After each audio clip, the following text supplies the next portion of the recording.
Yes, we are here now in the Social with Rocky house. Good morning. Thank you for being here. This is going to be one of those exciting times where we're going to have a great time talking about email content marketing. So, this is going to be something that you're going to enjoy.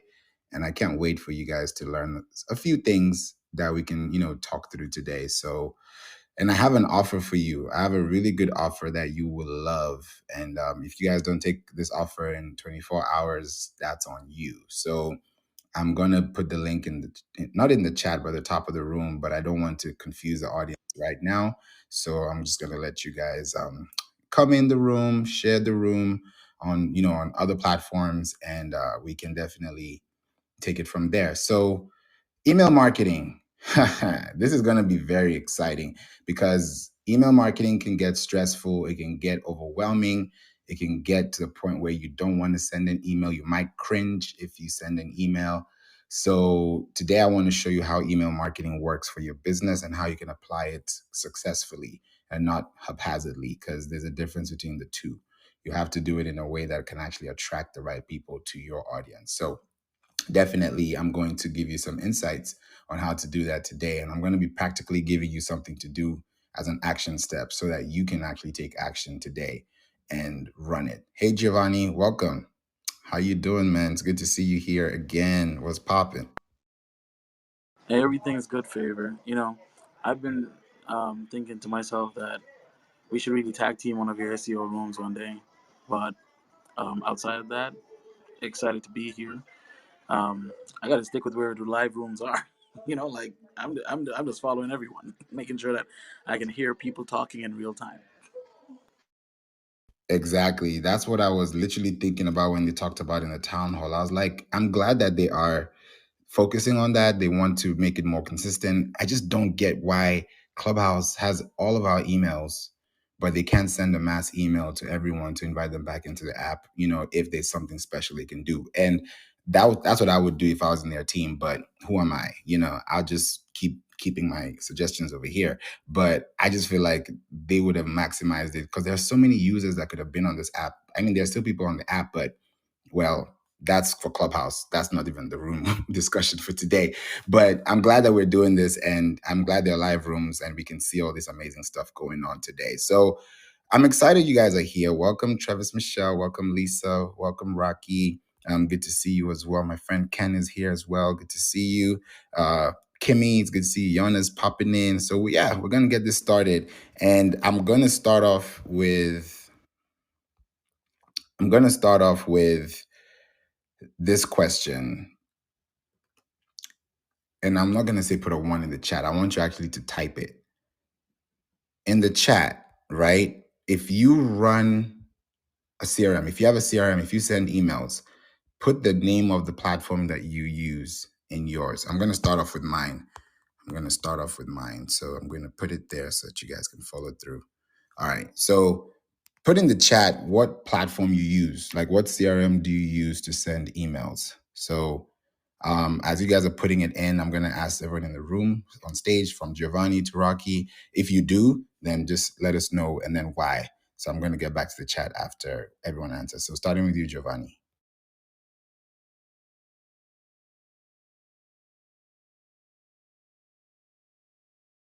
Giovanni going once, Giovanni going twice. Hey, sorry about that, Giovanni. Here, uh, going over a radio talk show script with my wife, and I'm sorry. I'm sorry. I'll assist you better. And the results are just god awful. My goodness, I don't know who wrote it, but yeah. Around these parts, I am the person that talks the most about Facebook. I love talking SEO, but I always do that when I got like favor by my side because I feel like a superhero when I do it with him. So yeah, I'm just gonna shut my mouth now because those, trying to multitask and obviously failing at that, it is not in my disposition. So I'm glad that you cleared that out because I was going to ask you the question that I started off, and I don't think you were next to your phone, so I didn't know about that. I was going to ask, and I wanted to start off with you and then go down through Rocky. Is what CRM do you use if you send emails, and why? Okay. My bad. Obviously, not paying attention in class. So, I use what's this system over here called again? On well, on this one website that I'm looking at right now, we use Fluent CRM, and we mix Fluent CRM with Fluent Forms, and their payment setup, their SMTP setup that is Fluent SMTP. So it gives like this one unilateral approach to bringing leads in, collecting payments through the forms, but then also grabbing all their email information at the same time. And the good thing about it is we only pay for that what $148, and you get everything unlimited for the entire year. So yeah, that the one that I'm looking at right now, that's what we use there.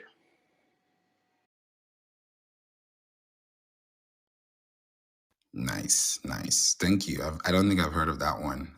Just put in the chat the name because I wanted to see that as well. Thank you. Travis Michelle,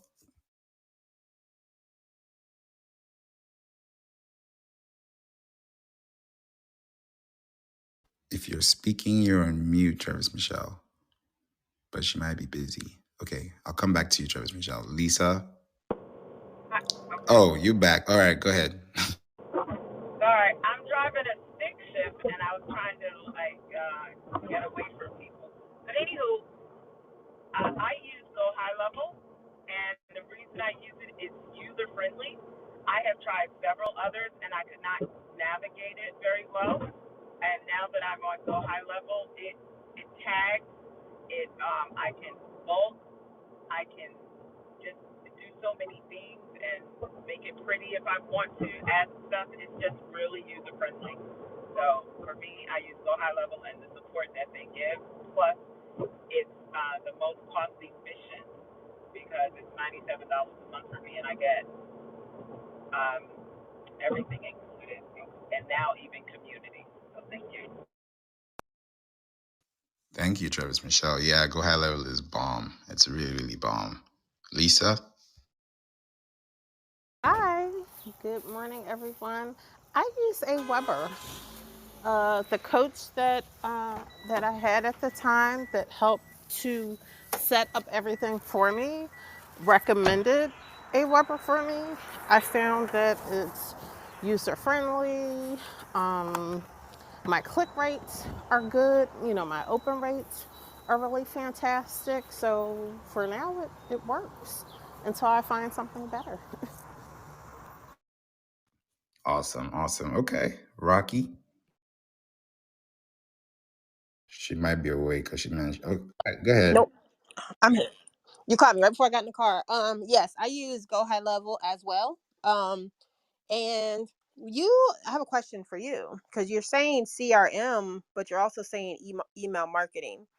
There's a difference. Yeah, there is a difference because I want to just know when it comes to email marketing, because the content today is based on email marketing, but that also falls in line because I know some platforms are CRM based and some are just email marketing Gotcha. based. Yeah. Okay, no, because I was gonna say maybe if you could clarify the difference for people, because I know a lot of people hear the word CRM and they don't even know what it means. But yes, I use Go High Level for email marketing and for customer relationship management. So same reason Travis Michelle has it. Easy to use. Sorry, easy to use, easy to manage stuff, and I can segment my audience and all the great things. So, yep, and I'll pass it back to you. Awesome. Thank you. Thank you. Yeah, I just want to clarify that too. For people who don't know what a CRM is, it's a customer relationship management tool. And that is a place where you can actually do a lot more than just email marketing because there are platforms that do email marketing by themselves. And there are some that do everything plus email marketing. So it depends on how stretched you want to go and what you want to use for your business long term. But if you're thinking about sending emails, you definitely need to have an email marketing platform that you have connected to your domain as a property owner that you can send emails through broadcast wise and get people to actually respond back to your email because they're receiving it with a high deliverability rate. So the reason why I also use Flowdesk, and I think I'm the only one in the chat that wrote Flowdesk, is one, I've been with them since beta, so I'm big on loyalty. And when they started off with beta, and how I even got to know about it was through LinkedIn, because I connected with someone on LinkedIn. Her name is Emily. And from there, invited her to the podcast. We talked about email marketing. That's an episode we did in 2021. So it's really far back into our episodes. And we talked about email marketing. And at that time, Flowdesk was not even public. They were so new. They were in beta, and they were charging literally 19. They actually had your first year free. And then on top of that, they now said, okay, after that, you'll be paying $19 a month for unlimited subscribers. I was like, this is too good to be true. Because at that time, MailChimp was popping, Constant Contact was popping, Active Campaign, Aweber, all these other big companies, were in the way. And when I heard Flowdesk, I was like, you know what? I'm an alpha beta tester. So I'll go in when it's early and I want to see it grow. That's why I'm on Clubhouse too. So I literally got into Flowdesk and I was like, this is cool. The aesthetics are nice. And then what caught my attention is that they partnered with Amazon. Amazon SES. So pretty much what that means is that they've partnered with Amazon as a third party so that when people send emails through their Flowdesk platform, you get high deliverability rates because Amazon, they pride on quality and high deliverability and customer experience. So Flowdesk partnered with them, and that's what caught my attention. I was like, okay, this is big. So now they've grown, and now you can pay between like $32 a month to about 64 if you want the checkout option too. So I've been with them, and I've also put my clients on as well, and they've never turned it off. Whenever I put it on their platform, they're like, we're keeping it there because it works, it's active. They send an email, it gets through them. There's no hassle in between. And now they've added new features, So everyone has their own platform. I've tried others. I've seen the others as well. They're all great. I'm not saying everybody should use one platform. Everyone should use what works for them. And that's what it should be. Because when you're sending out emails, those emails that you're sending are going to be signals that show that your business is active. I'll say that again. When you start sending emails to your audience, it shows that your business is active. The reason why your business is active is because you have a community to speak to, right? When you think about news sites, right? These are news sites that you want to push up. Just yesterday, I'll shout out to John because I heard about this from him, and he's in Podcast Pros. And I always wanted to give, credit where it's due. And he's been using it for about 10 days. And I talked about it yesterday, and I'm bringing it up again today when it comes to emails, and also specifically when it comes to content marketing, is when you start to build your marketing campaigns, most of the things that you'd be sending people within those emails are links, right? Put a 1 in the chat if you send out links with your emails, and then put a 2 in the chat if you don't send out links in your emails. I just want to clarify what I'm saying. Put a 1 in the chat if you send an email and that email has a link that you expect someone to click on, and then put a 2 in the chat if you feel like I'm just sending the email just to check up on you. Okay. All right. So we got a lot of 1s. So my point is clear too, and we're all on the same page that when we send an email, we know that that email is supposed to do something. It's supposed to create an action, it's supposed to have a next step. And I love that, you talked about Pipe Drive. I haven't heard about that. Stacy, can't wait to talk to you about that. Iona, Convert Kit, that's a good one. Rocky said go high level. Rashida is MailerLite, that's a good one too. Convert Kit as well with Anisha. Sharon said Keep. I've heard about it as well. I haven't gone into it, but I know it's a good platform. It's reputable. Aweber is really good too, Lisa. And Ken also said Convert Kit and Active Campaign. Now, okay, so Ken, why do you have 2? Oh, that's something I want to. Does anyone else have 2 email? There has to be a reason. And hope Ken can speak because that's a really good one. And I appreciate that feedback. Ken, we'd love to know why 2.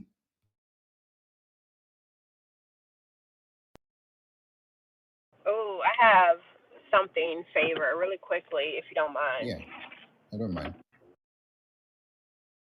Um, you guys make sure that you're not using your same email address and switching to different email platforms, because when you do that, then the powers that be, I don't know who that is, will often mark your email address as spam, and then whatever platform you are, if you're sending from it, then they're going to automatically mark you as a promotion or spam because you're switching between so many so many platforms. I've experienced that, and I've had a call with somebody that helped me clear that up. So there's something to think about.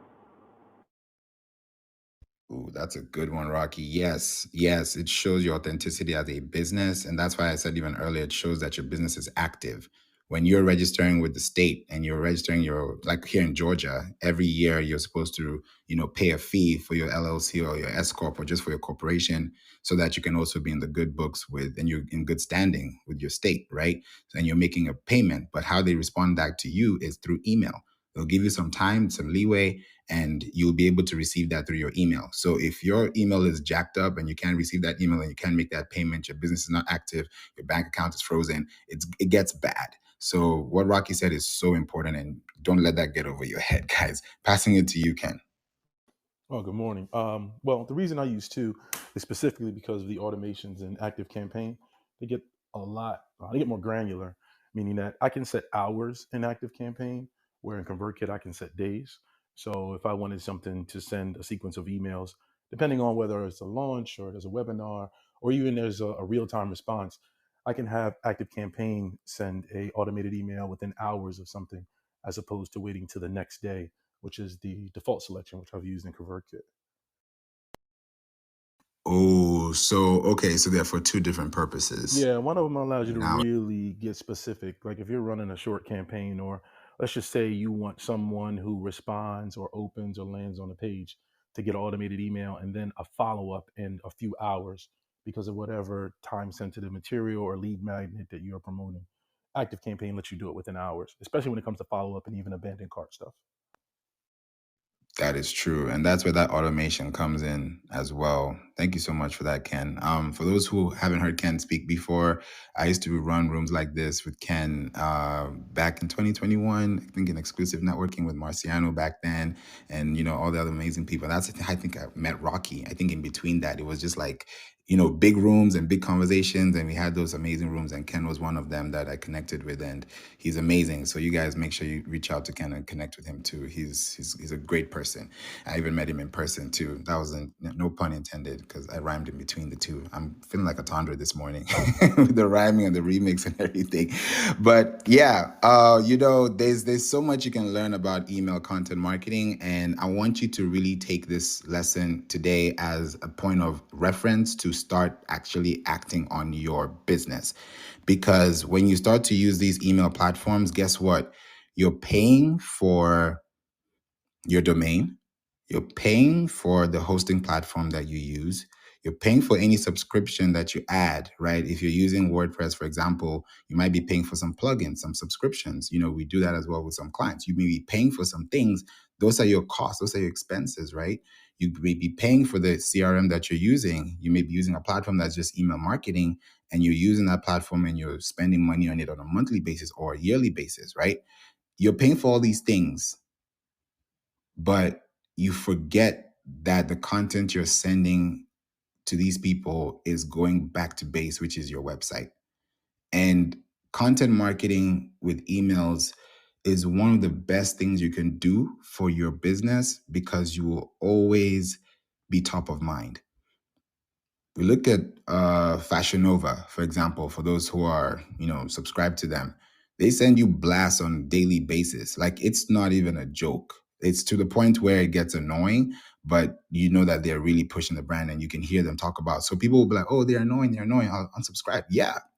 I'd rather get 3,000 opens, 500 clicks, and 2 unsubscribes than not post at all and not know what's going to happen.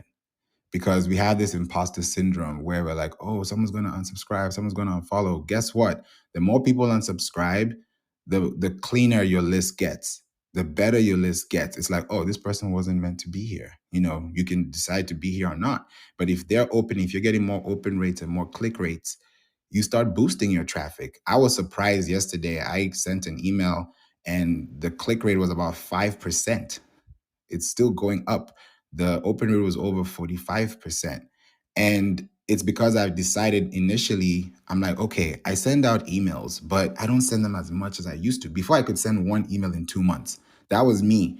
I could send an email today and then I won't send another email because I'm like, nah, I don't think I should send it. And I have drafts and I'm like, this email should be going.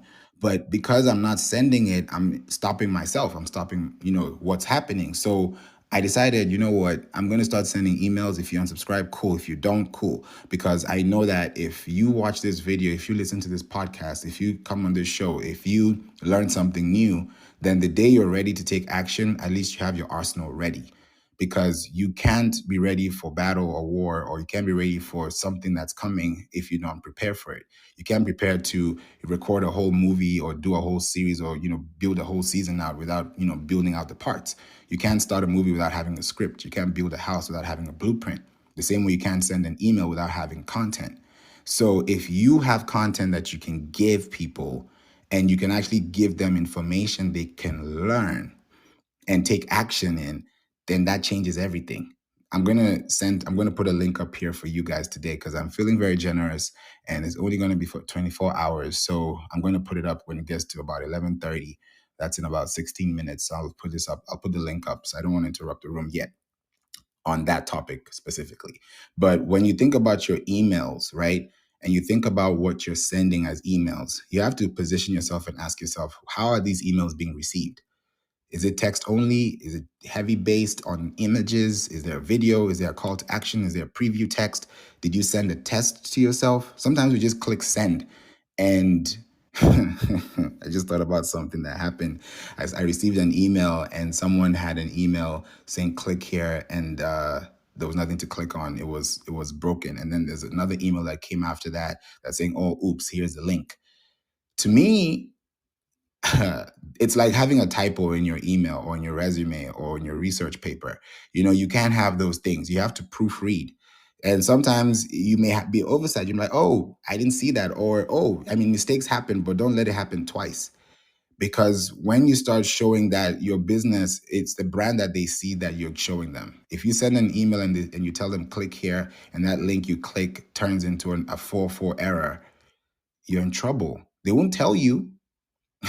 They wouldn't tell you, but they will never click that email again. They might even unsubscribe because they're like, what? This person didn't test their own email. Go to mail-tester.com. I'll say that again. Go to mail-tester.com and send a test to yourself and get to see whether your domain, your DNS record, your email deliverability, your content, your links are active. That you can get about, I think, 3 to 5 free trials as far as sending a test email to yourself, because we send it to ourselves so we can see how it looks like, right? But you also want to see what it looks like technically, because if you write something in your emails and your emails have spammy text, right? Then you might end up in the promotions tab, not because your email sucks, but because you just didn't pay attention to the signs and the words that you say. That's why SEO is so important, because people search with intent. So if I'm searching with intent and I'm creating intentional practices that will allow me to get people to click and have that high click rate, it's because I intentionally wanted you to make sure that as you're clicking on this link is actually what you want to learn about. That's why it's called anchor text. That's why table of contents has anchor text, because when you anchor a text, you're anchoring the information that is within that text, saying that this is what you want to learn about. So click here to learn about this. So when you fill in this, that this becomes what they click on, and that becomes what they actually they act on. And when they act on those things, then you build those interactions with them, and you're like, okay, they clicked on this link 16 times, they clicked on this 10 times, they clicked on this 2 times. So I'm going to slash off the 2, and I'm going to keep the 16 and 10, so I can put the 2 and split it in between the 16 and 10. That's how it works. Lisa, do you have a question? Yes, I do. Aweber has a way where you can send it to yourself, but you're saying you got to go beyond checking it yourself and within the system, With right? that, usually most platforms, they usually have it where you'd say, okay, send a preview test. So you send a test to yourself, you actually get the email. Like all platforms, they all do. I think that's a rule of thumb. They all do that. You can just put the email address that you want to send it to, and you send it to yourself. Some email platforms don't even allow you to send an email as a test unless you have opted in, natively, so that you can actually get it. I had an experience like that before with a client, and we're like, oh, okay, this is a little different. So I always learn something new every day. So with your platform, you can send a test to yourself by putting your email, and you'll receive it. but I don't think platforms go to the extent of actually giving you like granular details as far as like values, numbers, graphs, not really graphs per se, but like it gives you like a color code to show you exactly whether your email is in the red or it's in the green. That's what that platform does. Gotcha. Thank you. I did not know that you could do that. Yeah, it's really really cool. It's really really cool. Yeah, another thing too is emojis, right? We're talking about email content marketing. I don't know what you're going to write. I'm not here to tell you what to write. I'm just showing you that what you use to write should be used extensively so that you can get your open rates higher, right? When you send an email with emojis in your subject title, in your subject line, they do way better than when they don't have any emojis on them. That is something that has been tested, it's been proven, and it's still being tested because you have to keep testing, right? It's not like it's a one fixer upper, everybody fixed, green light. It's not like that. You have to test it. You have to test it yourself to see, does it work for my brand? Does it work for my industry? Does it work for my business? Does it work for me? Does it work for them? For me, it does. And I've tried it out. I've sent an email twice and I sent one with an emoji, the other one without. And I realized the one with the emoji actually did better. Not because there was anything special about the email, it's because the attention was based on what people saw. If I give you a shocking face or an eyeball emoji, or I give you something that you're crying or looking at, I can put something that shows, TV or soccer or something, you're going to look at that emoji and you're going to look at the text again, and your brain will kind of like calm down in a way. Because when you imagine reading someone, actually put a one in the chat. If you've gotten someone sending you a text message and it's in all caps, do you feel like they're shouting or you just feel like they're talking to you like they normally talk? Put a one in the chat. I just want to see Hell the, yeah, they're yelling at us, taking all their aggression out on us in a text message. you see what I'm talking about? It brings that emotion, like who you think you talking to. Like you start going crazy because you are calm before you read that message, and now that you read that message, you're so heated up and you're like, whoa, okay, it did escalate this quick. It's literally like, yeah, I don't want to say that word, but yeah, it gets to that point where you're like, okay, yeah, now this person is really tripping. So if you send an email like that, I mean, you can test it out, but it's loud. Of course, definitely don't do that in your copy, because that's just a write out on unsubscribe. Really, that's to me. I mean, someone else may take it differently, but for those who said I wanted the chat too, I agree. You see, like Richard said, yes. You see, it literally hits home. You can see it. It's there, right? And it's a bold statement. That's why even the word SEO is not S and then small e and then small o. It's a big word. People see that and they're like, oh, okay. But you can break it down into on-page SEO, other things, franchise SEO. You can always do those things differently. But when you start sending out emails, start paying attention to the words that you say. And before you even say those words, research the words that people are already talking about. What are they already saying? If I ask you a question, I asked this yesterday. If I said, do you know how many people there are in the world right now? You'll be like, how many people are in the world right now? You're now thinking. But if I tell you there are over 8 billion people now in the world, you're like, okay, maybe I didn't know that. Maybe I know that. Okay, someone told me that before. I found that out some days ago. And you keep going. Like there was no spark in your brain. So imagine if you send an email with a subject line that has a question mark and has an emoji. You've literally compounded your open rate because you have applied the concept of strategy. You've applied the concept of reality. You've applied the concept of curiosity. Now you're actually giving people a chance to speak with you or connect with you because you're like, oh, okay. Like right now, I'm doing a series, right? This series that we're on right now, here on Clubhouse, which I, move over to, the podcast and also move over to email and, bring that back into the fold so that we also have links that we can share, all together, is because I want to also do this as a case study and also elevate everybody else, because it's not just me. We're all going to send emails one day. We're all going to receive emails. We're probably receiving emails as we speak, right? But it's not every email that you open. So the ones that you're going to open are the emails that you actually see that sparks curiosity, that actually softens the voice, the brand voice, and humanizes the brand.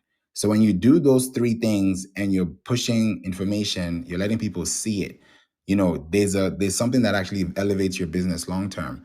I had a podcast interview with someone, and her name is Leah, and she was saying that if she sees an email that she opens and she scrolls down, this is just her. She's not really going to read it. That's just her. If she gets an email and that email is not past the fold and she has to scroll down past it, she knows, okay, I'm not going to open it, because that's her. She just wants to read the text, read the copy, get the image, get the information, take action, click the link, and keep going. Because sometimes when you send an email that's really, really long, they may not read it. They may just read 3 lines and they're like, okay, got it, click the video. And it's even better when you have a video in your email, so that email actually allows you to connect. Flowdesk does that. If I have a YouTube video, I'm going to literally put that YouTube video into my thumbnail. And as you open the email, you see the thumbnail, and that thumbnail will allow you to actually watch the video on YouTube. So when you click on it, they're like, oh, okay. So I literally say, here's a video talking about da da da da da da. Click here to read the blog, or you can watch the video below. I've said that in literally less than 30 seconds, but you've taken action to the point where you're not eye fatigued, and now you're actually curious because you want to watch this video. I didn't tell you anything in the email. So your goal is not to send emails with long copy or send them with this or that. You can do those things, test it out. I'm not saying don't do it. Try it. Your audience may just like one line. They may just like one link. Some people throw all the links in the world in the emails and they don't know which one is going to work. Sometimes that's why even when you write a blog too, you want to be focusing on the links that you put in your blogs. Because if I put 10 links there, I don't know what you're going to click on. It's like a whole link tree, right? I mean, it looks great, but if you directly tell them, hey, click this link, click this, and then click that, you've helped them navigate that process, because people want to be told what to do, even if it sounds really bad, but that's what marketing is. Do this, do that, click here, sign up, do that, because it's a point of action. It's like social currency, right? If you don't do it, then that action was not taken. If it wasn't taken, then that KPI was not achieved. So you want to look at it from a business standpoint and ask yourself how your business can grow so that you can actually build out for yourself. I wanted to pause for the next 5 minutes before I, add the link, and then pass it to you, Travis Michelle, because I saw your eyes going crazy. So I wanted to ask if you had a suggestion, question, or something to add.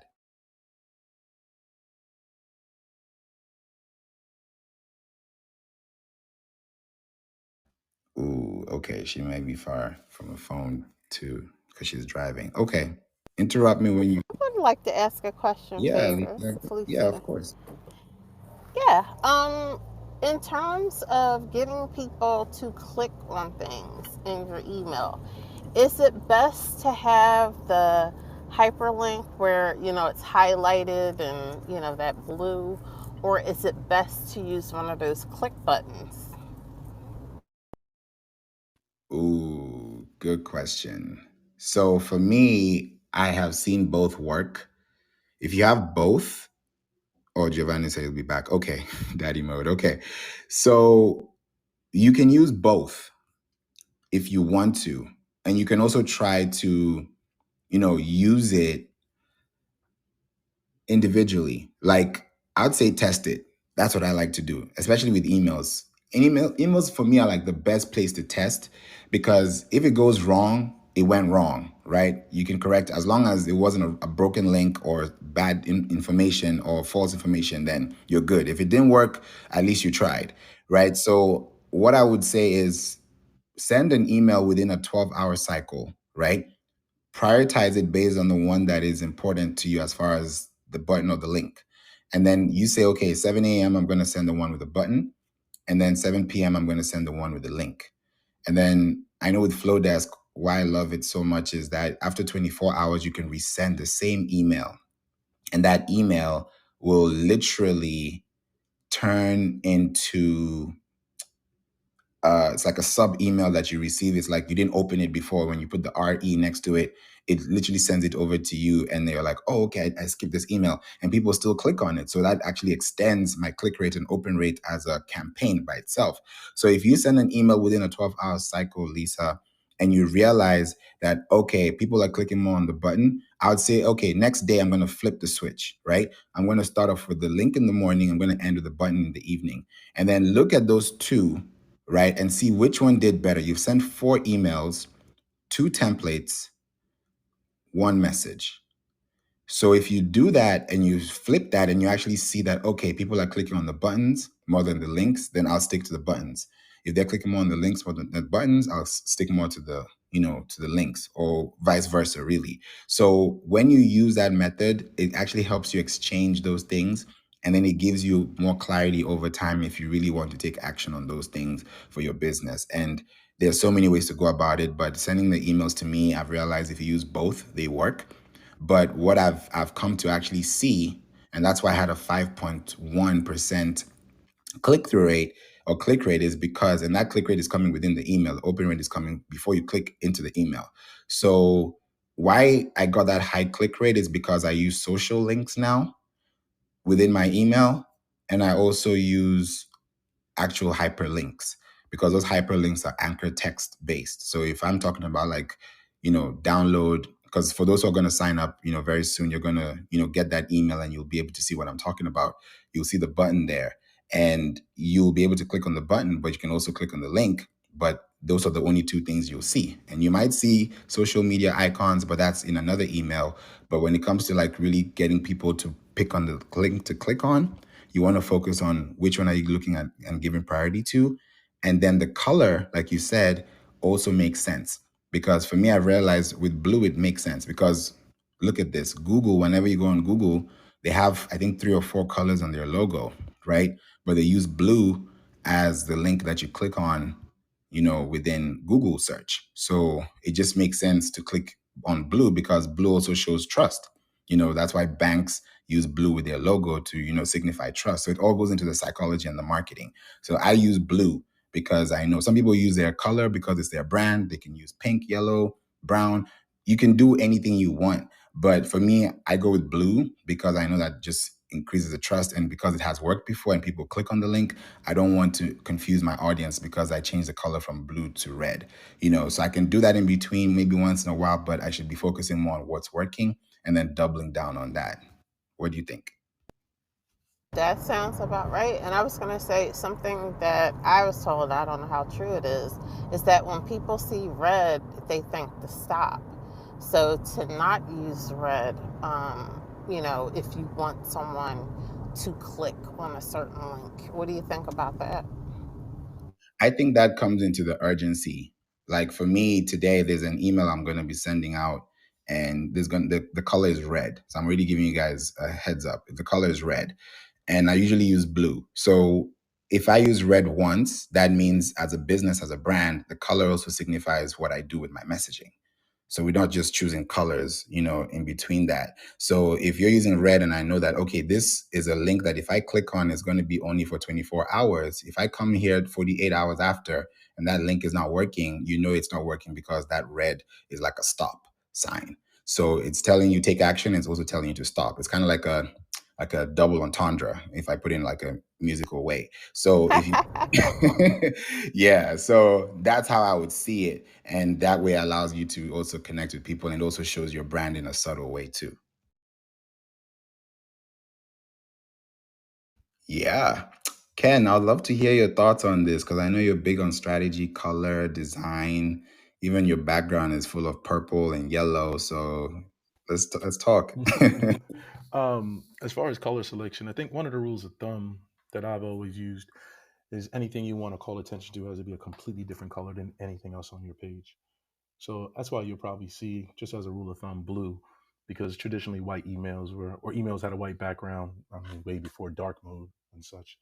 That blue really jumped off the page. So just about any color is going to call attention if that color doesn't exist anywhere else in your email. And that rule of thumb goes for web pages, landing pages, everything else. If your primary colors are orange and red and I don't know, yellow, then using blue or green for your call to action or links is going to draw that customers or visitors attention to it. So any color other than what's commonly in your email and your brand is going to work.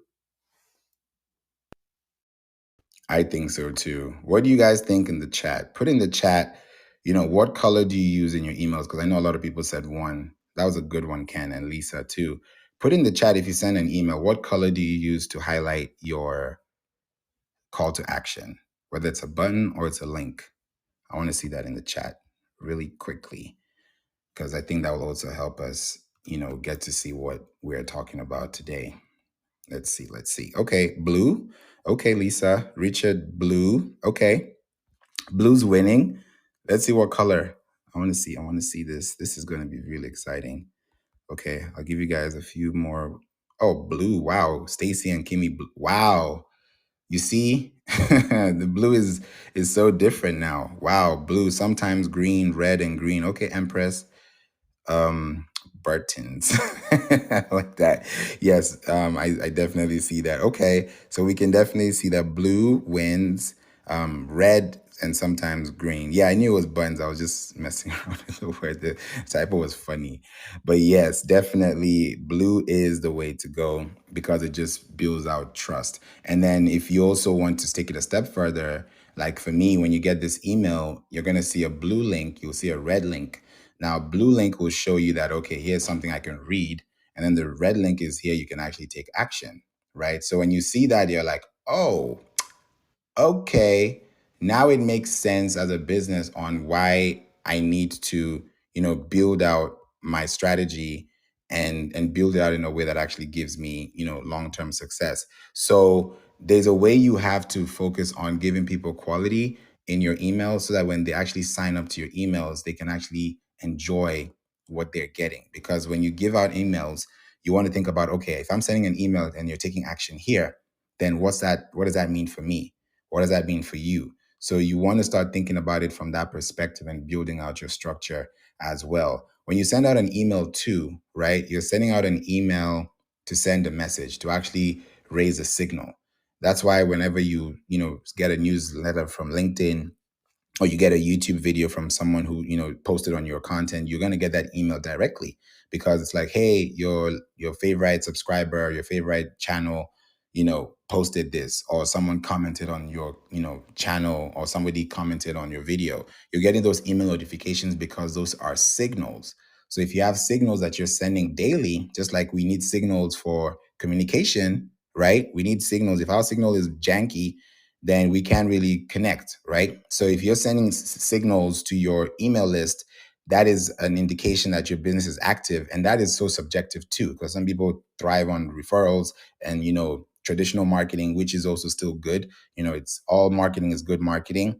But at the same time, if you think about the long-term effect of your business, especially building out your list, let's say they want to evaluate your business. One of the things they're going to look when they're valuing your business or auditing your business is going to be the list that you have, because that's the community that you have. Social media is going to be part of it too. So if your email list has 3 million subscribers, that also shows that how big you are. If it has 300 subscribers, it's going to show how big it is. It's going to show all those things. And yes, size does matter when it comes to your list, but what really matters is the quality, because I can have 3 people in there that actually are meant to be reading this. I'd rather have 3 people that are taking action than 200 people who are not. So you also have to think about that balance too when you're creating content for your business. So before I add this link, I wanted to ask you, Lisa, especially like earlier today, just to give like a case and study point, because we do also are working, and I'm excited that we're using these things, because like today talks about low carbs versus high carbs. Now, when I'm thinking about the versus model, right? Oh, sorry, good carbs versus bad carbs. Yes. When you look at the difference on those things and you put it as an email, what would you say would be your how would you structure it with the colors and the buttons and the content? I just want to see what you'd say. Like if I was setting that information up to send it out as a email Yeah, to my yeah. clients, I probably would pose a question in the subject line. You know, let me think about that. Uh, Good carbs versus bad carbs, or maybe make a statement. Maybe make a bold statement like all carbs aren't created equal. Or hmm, trying to think. You put me on the spot. I'm gonna have to think about it. Give me a minute, favor. Yeah, You know, that's a let good me one. yeah, let me help you with this, because I want to make it practical too. Think as you're thinking about what to say, because I want to come back to you on this. Think about a question you ask them in the subject line.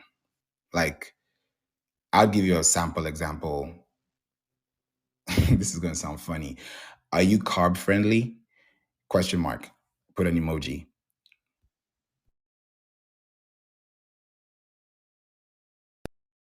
Say that again, Favor. I'm So I was sorry. saying, are you carb or carbs friendly?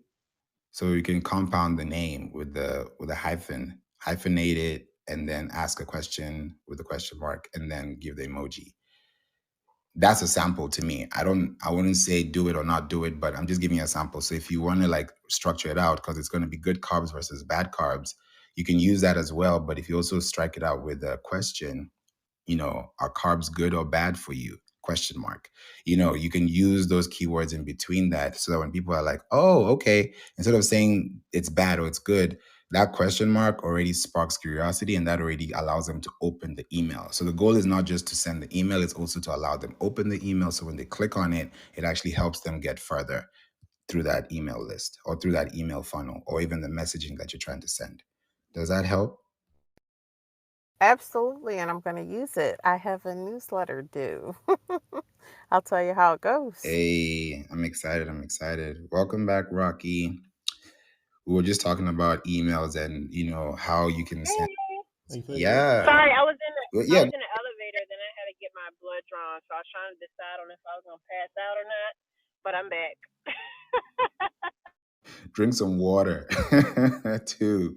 Drink some water. That will help too. Go ahead, Ken. One of the things I was going to say when you were talking about email subject lines, one of the things I like to use are Mythbusters, depending on your customer or the particular avatar. So if it is about carbs, dispelling a common known myth is a good way to get in a click to open. So if she said something like, the only carbs you should eat if you're over 40, or the 3 carbs to stay away from if you're trying to gain muscle, or 5 carbs that you should never eat if you're on a intermittent fasting diet, like something like that.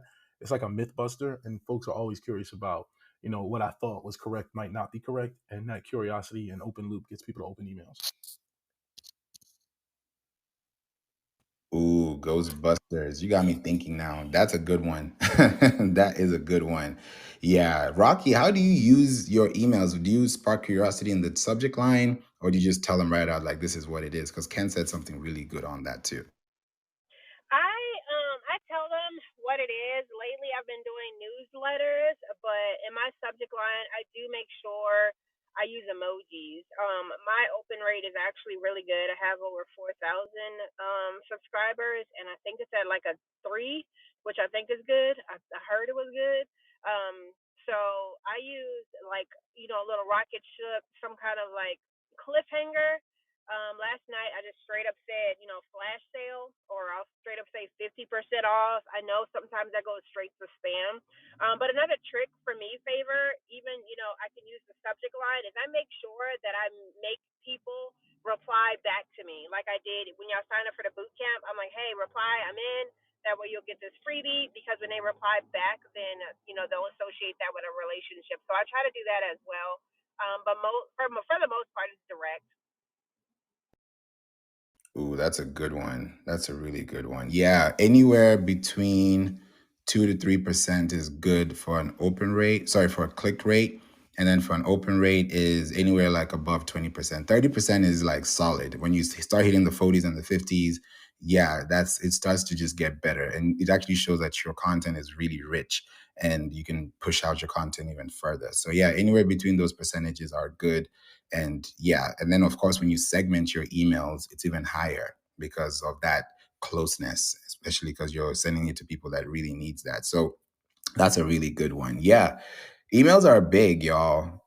We can't do without them. You can't even purchase anything online if you don't put your email.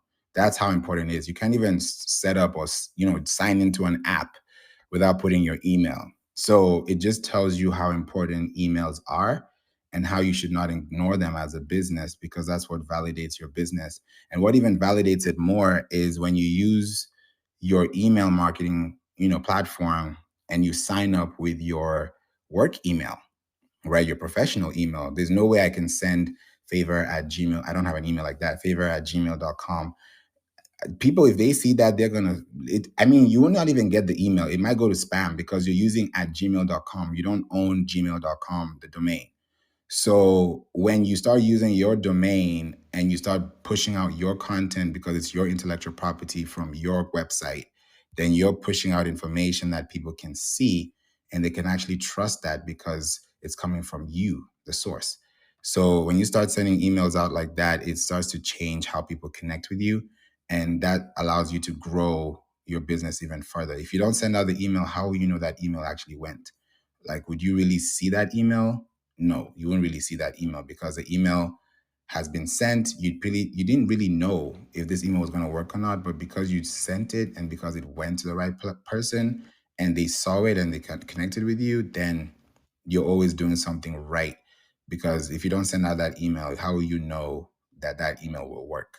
So send out emails and push out your emails.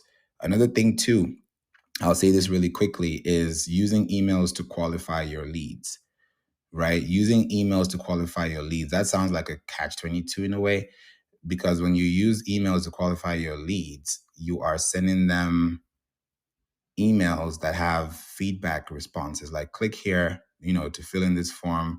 We just need a quick survey and, ask them one or two questions. Don't go beyond two because Typeform did a research study. Typeform, the platform that allows you to, pretty much collect data, they did a research, they did a case study, and they realized, you can Google that if you want to check it out, but they did a research that anywhere above two questions in your, I'm paraphrasing, anywhere above two questions in your form, your survey, any question you're sending out to people, it starts to literally go down. So the close rate or the finish rate or the success rate, if you can put it like that, would be much lower after two questions. So it's best to ask one question or two at the very most if you really want to like double down. But if you ask one question and you send it to your email list and you get that feedback, it's really good to push out your content. Lisa, Rocky, or Ken, have you ever thought about sending out like surveys or questions that they can answer so that you can segment them into a list that you can add more value to the email inboxes? Yeah, I need to do one for my merchandise business, Native Unicorn. I haven't figured out which platform that will split them up for me and automatically segment. I got to find out how to do that. But my different unicorns, because every unicorn has a different personality. So based on the questions that they ask, I want them to go into that type of product so that when I do send out product launches, it'll go directly to them. So that's something that I was supposed to have been launched like several years ago, but I need to find a platform that can segment them for me. There was one quiz platform. It started with an I. I can't think of which one it was, but yeah, I need to find one. But yeah, now for my marketing, no, I just do polls. And I need to separate. I need to go back and separate them as well because I've had their list for so long that I don't have them segmented. But from what I've done in Go High Level so far. Ooh, thank you for that. That's a good one. Okay, okay. Go ahead, Ken. I've used them for customers polls. They work out pretty good, but you can also use them directly in an email. I know ConvertKit allows you to ask a question in an email. If you'd like to learn more about this or you want to receive that, click this link. If you want to do something completely different, hypothetically, click that link. And what it'll do is it'll tag that email and then send them something specific based on the link that they clicked. So it'll segment them by tag. So now you know what particular customer was interested in something. You'll see a lot of marketers, ask what your revenue is. Are you 1,000 to 10,000? 11,000 to 50,000? And clicking on those respective links, one tags you as a potential customer based on the revenue they need you to have, but it also puts you on an email sequence based on the revenue that you're currently generating in your business. If you're not at that, $200,000 a year mark, it's going to send you emails to give you strategies to get there. So still, a lot of those services will do it for you without actually delivering a quiz. And when I talked about Active Campaign earlier, being able to send that email immediately or within an hour or 2 hours helps for you to stay relevant for that particular customer and deliver the value that they were looking for almost immediately. Or if you know your customer works during the day, that email is not coming until 6 or 7 when they get it home and have time to actually open it and read it and not have to bounce back and forth at work. So there are a lot of ways to segment. Quiz are absolutely effective. They're visual quizzes. I mean, you can use video. You even have audio quizzes. And there's a service called Video Ask, which is really good around quizzes where the video changes depending on what you clicked, kind of like that choose your own ending in a story. But they really are effective when it comes to conversion and segmenting your audience. a video ask. I need to use that. Really quick favor. I'm sorry. Ken, how do you feel about ConvertKit and their rate? And because I hate that I left ConvertKit. However, the more you have on your email list, the higher they charge because they assume that you're making more money. And that one, that's what I did not stand about ConvertKit. What are your thoughts on that? So I'm kind of different when it comes to pricing. As long as they're not gouging, I mean, everybody's got to make money, um, and I know I'm gonna have to pay for services. Depending on the features, or depending on your business, or how you're going to engage your customer, I think that's going to really dictate which email service provider you use. ConvertKit is a little bit more expensive because they're really made for creators. They really kind of brand that were made for creators. Unless of those folks who really want to drill down on some of the specifics, so they assume you're going to be doing a lot more list building and less list cleaning. So it helps them to make more money. At least that's what I think is happening with them. But they're good to start off. I think for any beginning entrepreneur though, go with a free service. Like I'm a big fan of MailerLite. They give you a lot of features. They integrate with WordPress really easy. And until you get your list to the point where you're actually monetizing it, try to stay as free as possible. But I mean, if you got, I think they really start becoming problematic around what 10,000 or 15,000 email addresses. Nah, So if you're not, nah. what is it's lower than that now? Ken. How long have you been with ConvertKit? Let me ask that first. Well, I pay for it yearly. I signed up years ago, so I'm in that kind of grandfather deal Yeah, where I pay 350 for the year. So I don't pay monthly. So yeah. I'm not You really I'm insulated from that. Yeah, you got off then.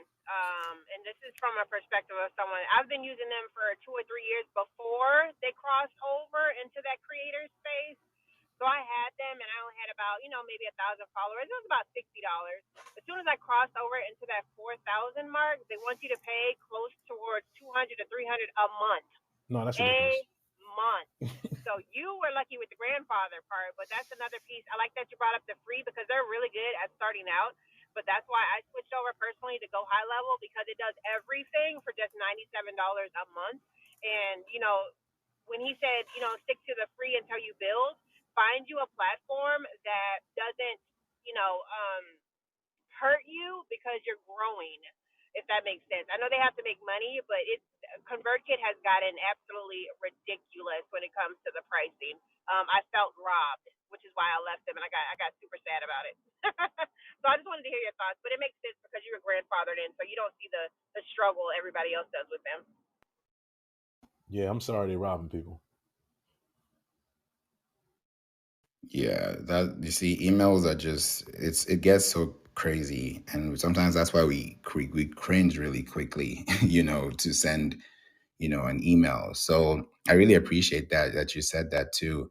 When you think about sending out emails and these emails have call to action points, what do you do when you don't get a response on an email? Have you ever felt like that? I'm just asking for the room too. Have you ever sent an email, you didn't get one email response? They clicked on it, but they didn't really do what you told them to do. Have you ever been in that position? And if you have, what did you do? I mean, hell, there ain't nothing you can do. um, for me, I look at providing or getting. I actually just signed up for April Beverly's challenge, and that's doing better myself at looking at what I'm doing or not doing that they don't want to resonate with. If it becomes a pattern, then I'll send a re-engagement email. And I always at every email saying, hey, if it doesn't resonate, unsubscribe. I ask people to unsubscribe for me if it doesn't resonate with them because I don't want you there if you don't want to be there. And that helps me clean out my list and makes my open rates better. Ooh, that's a good one. What about you, Ken? And then we'll go to Lisa.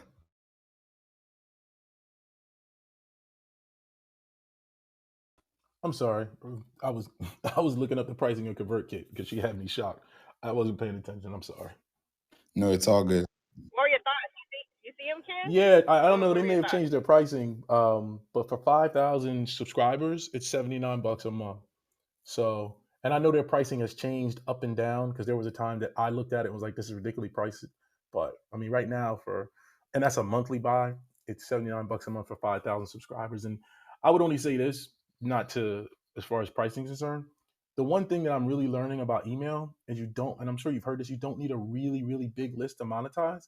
Like if you really work hard at qualifying, the people you're going after, really being deliberate in your subject matter, in your headlines, and in the value that you offer. Like 5,000 folks, if you create a good relationship via email, you can monetize that pretty significantly. I've had some clients monetize email lists with like 1,200 people. So 50,000, 100,000, you in a different game then, because your email service provider fee is ridiculous. So you got to be really monetizing. But if you can put 5K, you can really monetize properly if you got a really dialed in audience. But I didn't hear the question, Fave. I'm sorry. That was, and I'm sorry, really quick, Ken. That was before the extra additions they have, because they have other stuff you can add to it. And with everything I needed to add to it, that's why my price was the way it was. So Yeah. yeah. Anyway, sorry, favor. That's my view. No, it's all good. It's all good. Yeah, I was asking Ken, I was asking the room too, like if you sent an email and they didn't take action on it, and you saw they went through it, they clicked on it, they didn't do anything, what would you do? And if that has happened, what would So you there do? are a couple services out there. I'm not sure who does it. I haven't seen it in a while. That if they clicked on the link but didn't take action on the page, because I know ConvertKit allows you to be able to tag what happens on that page. So does Active Campaign. You can resend the email with a different subject line. What I've seen really work is if the first subject line had them take action but nothing happened, you can send a different email with a subject line that's tailored to the fact that they didn't take action and possibly what they're missing out in order to get them to take action on that particular item or that particular agenda. Um, Again, though, this is when folks are really, really drilling down or selling products, or you're in that last part of your sales sequence when you really want to get that person off the fence. They clicked the email because they were interested, they got to the page and maybe didn't take action, similar to abandoned cart. So now, how do you incentivize them to go back to that page and take action? How do you remind them of what their life's going to look like if they don't complete that thought because they've already shown intent? So I guess a second email that goes out with a little bit more urgency, or possibly changing that subject line to speak to what would cause them not to complete the sale, would be the first step.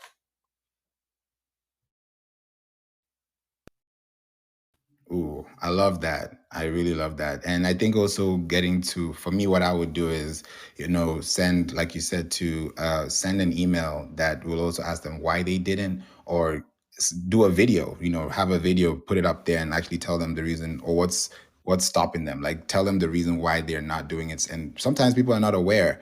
I think I read it in a book that 60% of people are they're not problem aware. Actually, 60% of them are not problem aware, just because they don't know what else to say or what else to do. So it can really get confusing, especially if they don't know what action to take. So it really gets a little bit different. But I really appreciate you for bringing that up, Ken and Rocky as well. Lisa, did you want to add on to that? What would you do? What I have done recently, because I have the same issue that Rocky, I don't know if Rocky was talking about this in your room or her room earlier, where people will sign up for something and not necessarily click the link to be taken to my Facebook community. So I'll notice that I had people that signed up, but I won't see them in the community. So I'll send an email out like, hey, here's the link again to join. And what I've done is just try to capture their attention in different ways in the subject line. And I do use emojis in my subject line as well. So at the end of the day, it's kind of like what Rocky said. If you've kind of like sent out the smoke signals, like, "Hey, over here," that's really all that you can do. And when you see that those numbers don't match up, it's kind of like, wow. I had them sign up. They've even paid, but they never join a community to get inside where all the resources are, where the classes or the workshops are. So all you can do is your due diligence.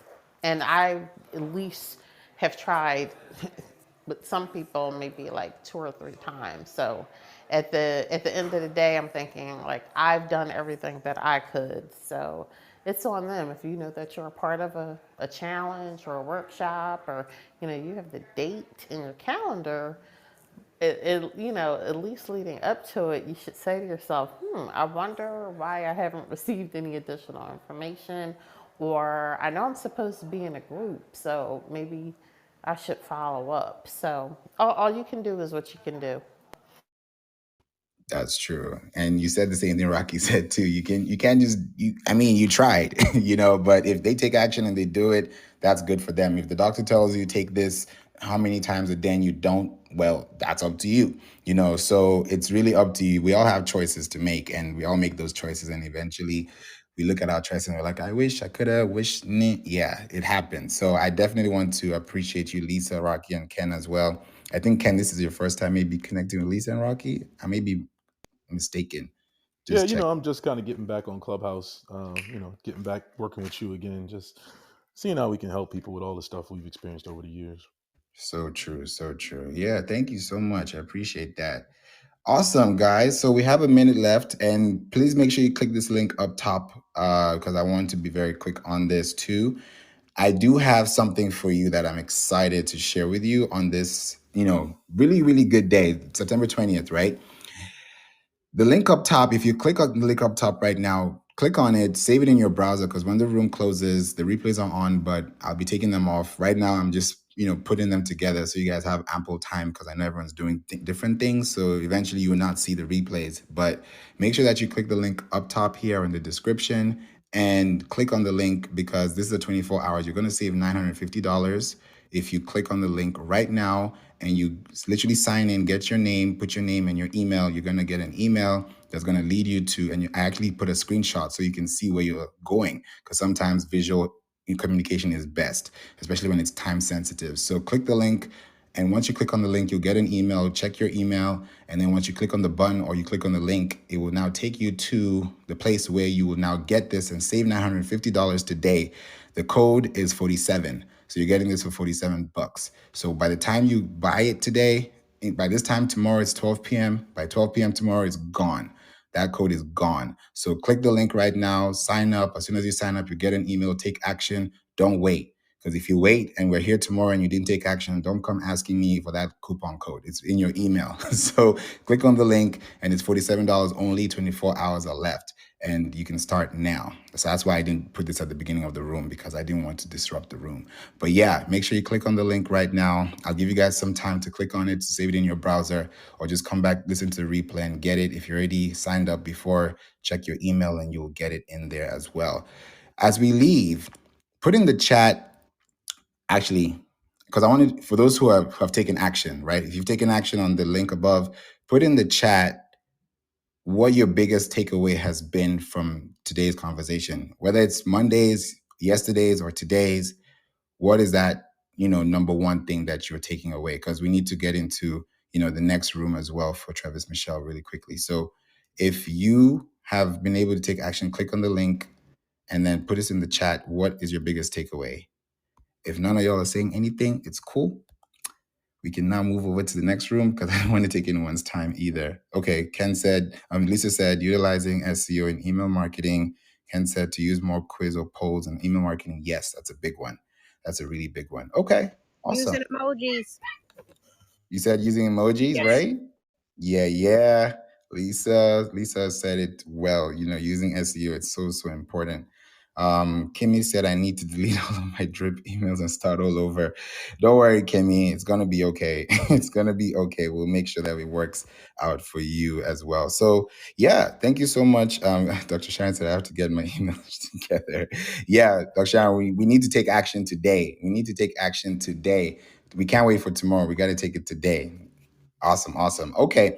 I can't get the other link for Travis Michelle, so I don't know if someone can help me, or I'll just close the room down and just stay in the house and you'll just see. Yeah, I think it's just better that way so that we don't disrupt the room. But make sure that you click on the link, enter the Rockies social with Rocky House, and Travis Michelle is on right now. So where's the link to the offer? The link is up top.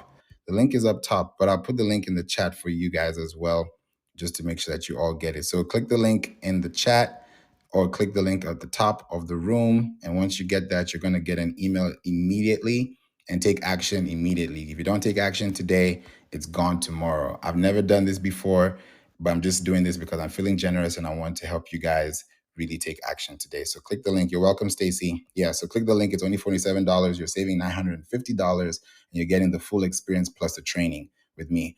I don't do that often. So whoever takes it, you'll be so lucky. You're spending 6 hours with me with content that you can actually apply and have recorded content for yourself going forward. So with that said, thank you all so much for being here. I appreciate you all. Hope you have a wonderful time, and we see you in Travis Michelle's room.